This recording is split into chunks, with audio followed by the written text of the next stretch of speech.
Hey guys, you'll obviously notice that this is not my usual, beginning to a vlog. This is obviously my second one today, but I just wanted to I had a dream this morning more like, and I thought it would be pretty cool if I shared it with you because I wrote it down and it's like 5 pages long. And so I was like, okay, I'm just gonna do a just a little extra vlog thing today. And so I'll just read it since it's really confusing.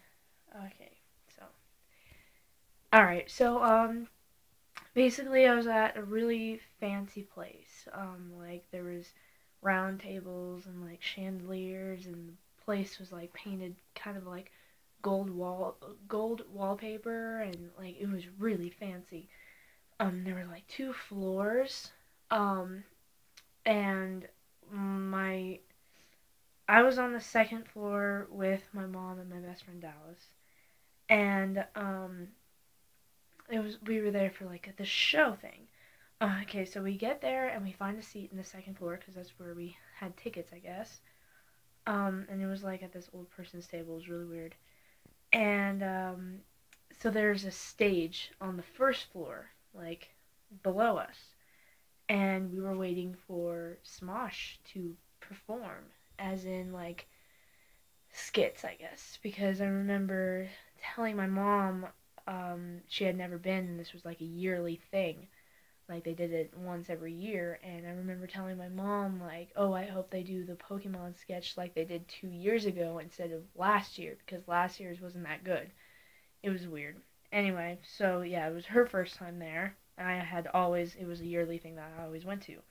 Okay, let me. There were fangirls everywhere, and Dallas and I were the oldest fans there.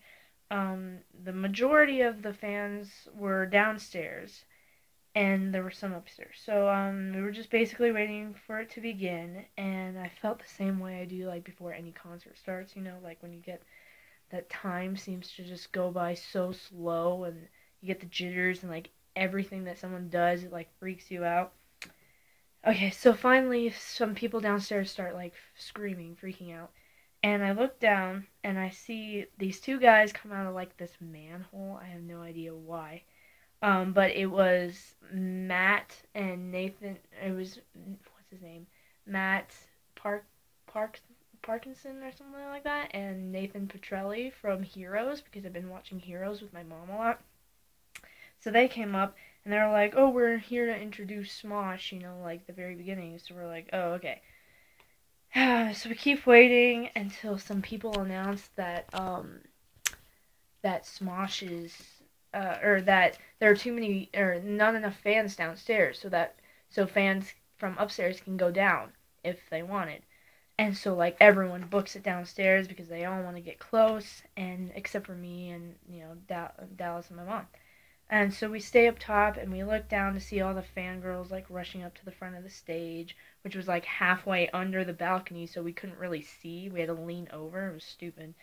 Um, and then some of the girls on the bottom floor got to go onto the stage to like help Smosh with stuff. Okay, so then the lights dim and everyone starts freaking out because they think, oh, the show's about to start.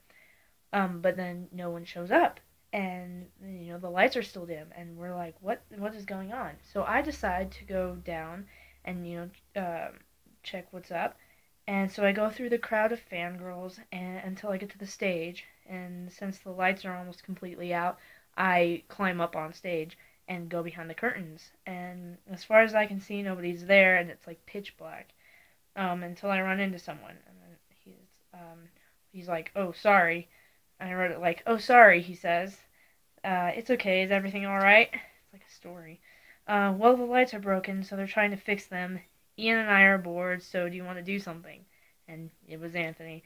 And I'm like, oh my god. So I quickly pull out my camera, which was like this weird piece of lead. Like, it was probably in the future. It was so small, and I was like holding it like this. It was the weirdest freaking stupid thing. Um, and so I start recording as soon as Anthony takes out like this hacky sack, and we start playing footbag. And which was so weird. but we can't see a thing. So I go, oh my gosh, this is gonna be long. I'm sorry.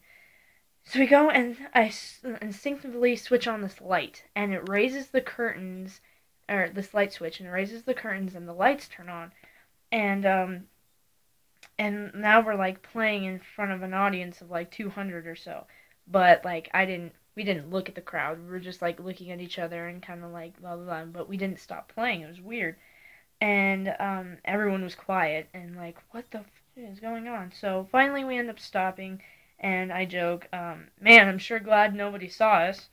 And he laughs and he walks up to me and he gives me like a more than friendly hug. Like he kind of holds my hand and he like pulls me in, and oh my god. And since I still had my weird cam, I like turned it towards me and I was like, oh my god, because I was filming for you guys. Okay, sorry, this is gonna be long. After that, we like this alarm goes off, and everyone's like, "What is going on?" And something's like really wrong, and we have to get out to somewhere safe. And my first thought was my house because it was close by, I guess. So then Ian comes up behind me and says, "Anthony, where are you going?" And he goes, "I'm gonna go to her house, and you can't come. Sorry." And he's like, Ian like grabs onto him, and he's like, "Come on, dude, I have to come with. I have nowhere else to go." But we're both like, "No, dude, you have to stay here." And so we run off to my house and we leave him behind, which is kind of mean. So we get to my house and we go into my room, and he sees my fedoras over there. And I don't know why, but in a lot of my dreams, like Anthony just goes over and starts playing with my hats and like trying them on. It's so weird. So he was doing that. I pulled out my camera. We were joking around and like being stupid and funny, and I had to like get everything on camera. So and then he tried on some weird shoes. It was so weird. Until Ian comes in, and then Anthony gets all pissed, and he leaves, and I'm like sad, and I stop recording. I'm like, dang it. And then I woke up, and then I checked my phone, and I saw that I had a text from not a text from Anthony. Holy crap! I got a tweet, from Anthony saying that one that he said, "Oh, I'm watching Galel's videos." I'm like, "Oh, great!" I had this awesome dream about that, and then wake up to a freaking tweet talking about his girlfriend. And then I basically wrote like what made it so wonderful, besides the fact that I met them, was that Anthony was so nice, and and he didn't see me as just some random stupid fangirl. He saw me as a normal person, and because I had stepped up and actually helped him, and then he gave me that look like, oh, I found her, like she's gonna be my girlfriend kind of look, and like and when he reached out to hug me, his black t-shirt hugged his shoulders and his tanned arms wrapped around my small short body. He was soft, he was welcoming, he was going to be my boyfriend sooner or later, and that's the best feeling to have, the feeling that the boy I like finally likes me back and we're going to get together and make it work, and that's why I loved it. So that was pretty long. That's what she said. And sorry about that, but just had to get it out there because I thought you guys would like to know. So, yeah, bless your faces, and I will catch you on the flip side. Peace and love.